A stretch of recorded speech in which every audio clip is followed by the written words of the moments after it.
Morning.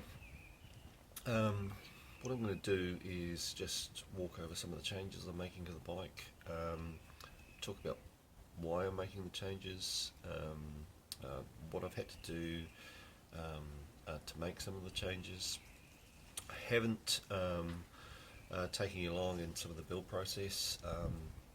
I just think too slowly and I build too slowly, so they'd be long and boring and arduous things to watch. But I thought some of the things that I've tried to do might be helpful to other people. So yeah, let's crack on, and I'll explain each of the pieces in turn. There's a couple of small jobs still to do that will become obvious when I start showing you around the bike. And yeah, hopefully you get something out of this and enjoy.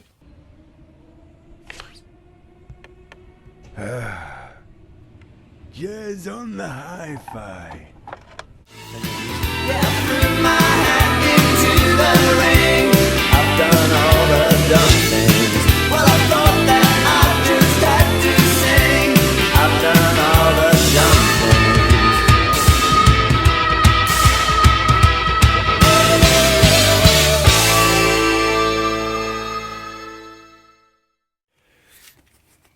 Okay, so the first and most obvious thing that I'm changing is on the dash of the bike.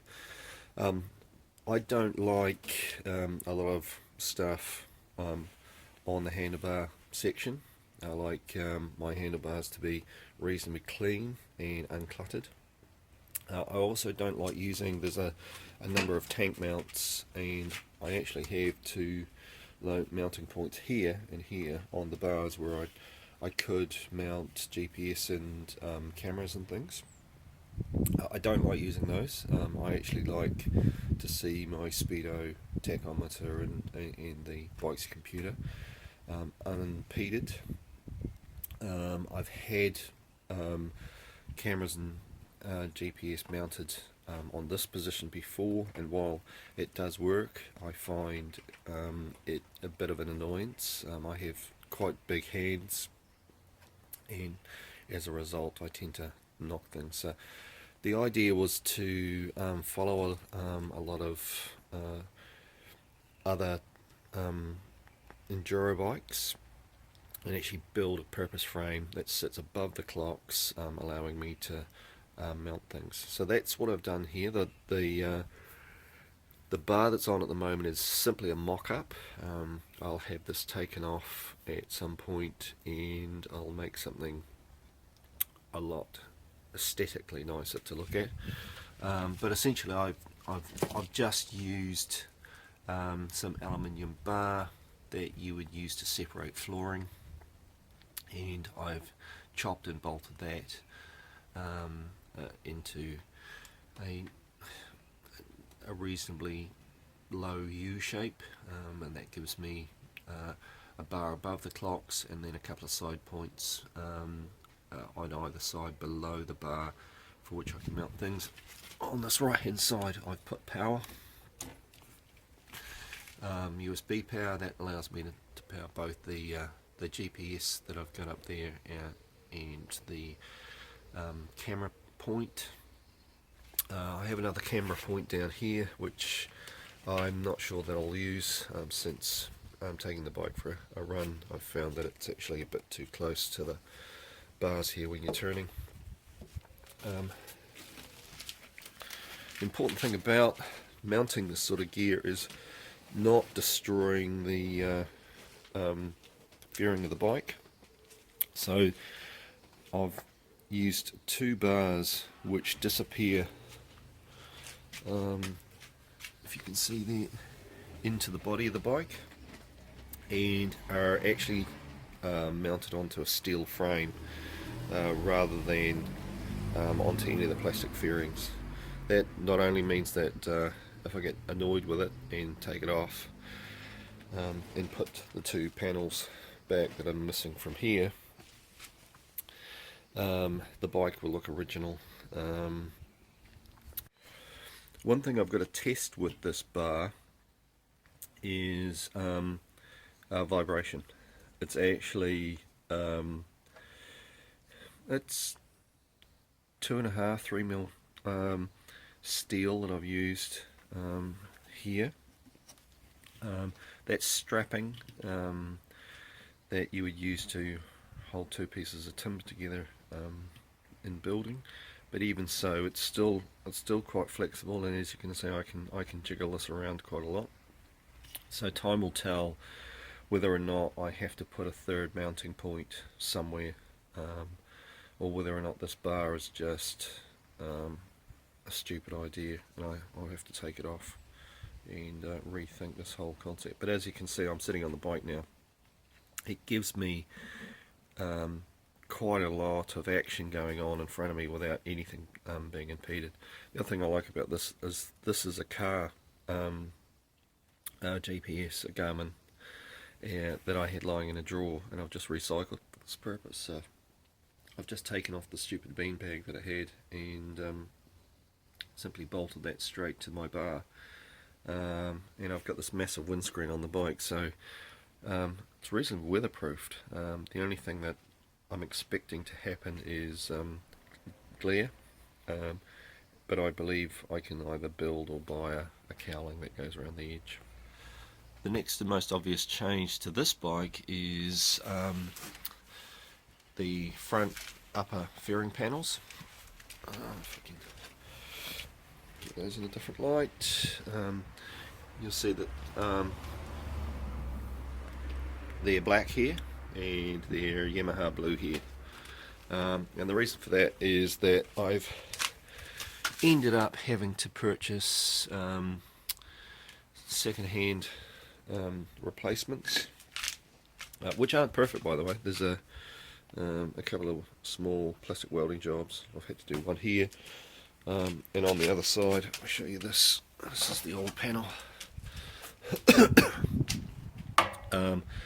Well, that's why I'm changing them. The rozzers have drilled holes all over the place in these things.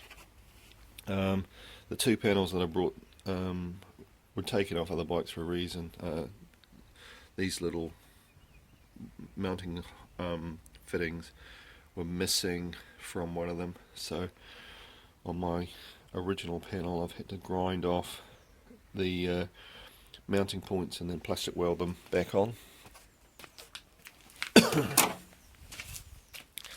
But it does tidy the bike up dramatically. There was a massive hole down in here, there's a massive hole here, and so it really does tidy it up. I mean, there's jobs to do on these yet. There's a massive scuff here I've obviously got to fix up. Here we're all plastic welded, but minor in comparison to having to fix holes the size of your fist. It does mean that I'm going to have to get the fairing completely repainted at some point.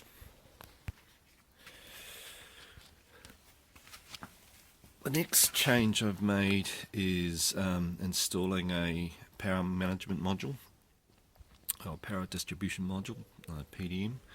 The one that I've put on the bike is specifically for motorcycles, made by an American firm, Rowe Electronics. I won't go into how to set these up or explain them in detail. There's loads of videos out there.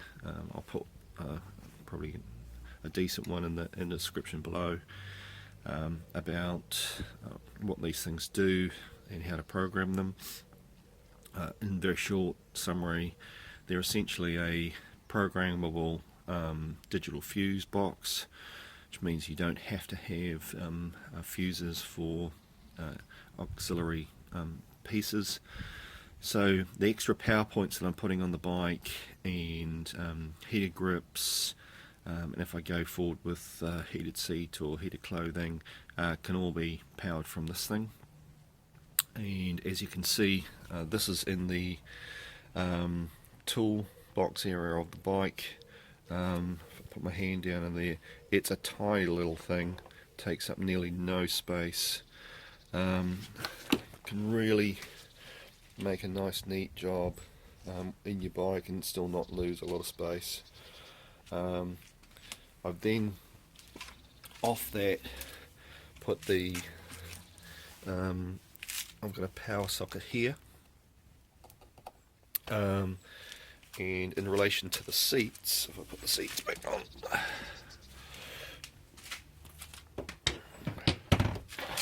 that actually sits down under the rider's seat, which seems an odd position for a power socket, but I run a camera from my helmet, and the power supply in that is pretty shit, and so I generally have it powered on long rides, and as such, with this socket I can run a power lead up the back of my jacket to my helmet where the camera is, and not have a massive amount of cable flapping around in the wind, which is also annoying.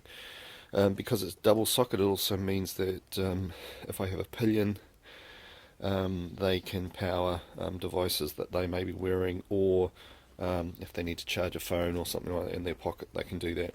I'm also powering the socket at the front here, which is obviously driving anything that's located on that bar.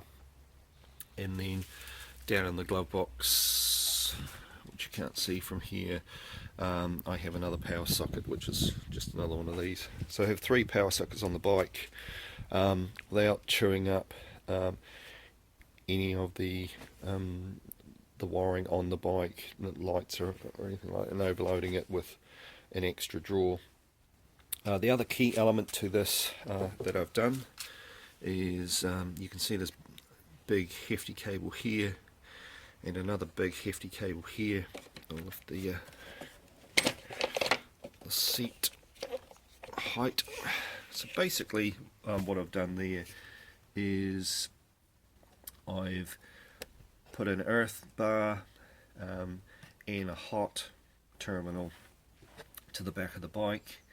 I've run a 6mm cable from front to back, and that's a really key change, because it means that I can add a whole lot of auxiliary components to the bike correctly. You can see earth wires are connected there, hot wires, if you need to run a hot wire, and I'll explain the only hot wires that actually run from this, because really everything should actually come from your power management module if it's an auxiliary. But they're powered correctly, and what I'm not doing is overloading the battery terminals with, as you can see here, I've got about 6 earths here. If I'd run those from the front of the bike, you'd have this massive fist of earth connections at the front of the bike. So here I can do it from a much wider bar, where I've got a much a tidier way of organising them, and you know, I have a decent earth going to the front of the bike, and I have a decent power going to the front of the bike. What I am powering from the hot is obviously the PDM. I've also relocated my battery tender to a more discreet place on the bike, instead of again it being up around the dash and wires and stuff hanging around the dash. The battery tender wire now comes down by the rider's front foot peg and goes off to my my wall power unit. So the last thing I'm mounting, and actually this isn't in there, but it's going to be sort of in there, is this odd looking socket. It has a nice cover that screws on, so that when you're not using it, it's waterproof and out of the way. And it's essentially a marine external socket. And you must be thinking, why the hell would you want to put something on your number plate like that? And the reason is jumper leads. So the battery component on my bike is right in under there. and it's a bit dark, and basically it's a real pain in the ass to get to. You have to have tools, and I have had the experience of trying to help people out and not actually being able to get to the battery on my bike to give them a jump. So the answer to that is to, hey, relocate a position on the bike where I can plug a cable into. Okay, so there we go. Very quick update of some of the things I've been doing. Nowhere near finished the pieces that I want to do on the bike. I'll do further updates as I go along. Yeah, I hope this helps somebody out, and yeah, thanks for watching.